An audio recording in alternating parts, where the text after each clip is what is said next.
মাটিৰ বাৰ্তা দিব লাগিব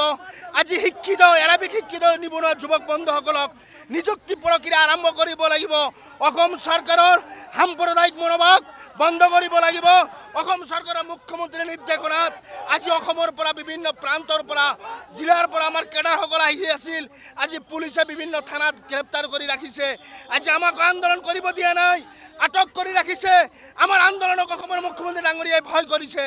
আমাৰ আন্দোলনক অসমৰ পুলিচ প্ৰশাসনে ভয় কৰিছে আজি আমাৰ আন্দোলন শান্তিপ্ৰিয় আন্দোলন আছিল জনতা ভৱনত চৰ অঞ্চলৰ মানুহৰ মাটিৰ পাট্টাৰ দাবীত এৰাবিক শিক্ষকসকলক নিযুক্তি দিয়াৰ দাবীত আমাৰ দাবীবোৰ অসমৰ মুখ্যমন্ত্ৰী ডাঙৰীয়াক মেমৰেণ্ডাম আকাৰে আমি জনাব বিচাৰিছিলোঁ কিন্তু সাংবাদিক বন্ধুসকল আপোনালোকে আছে পুলিচে কেনেকুৱা ধৰণে আমাক অত্যাচাৰ কৰিছে যিমানে অত্যাচাৰ নকৰক কিয় আমাৰ আন্দোলন চলি থাকিব আমি ক্ষান্ত নহওঁ আমাৰ এই দাবী পূৰণ হ'বই লাগিব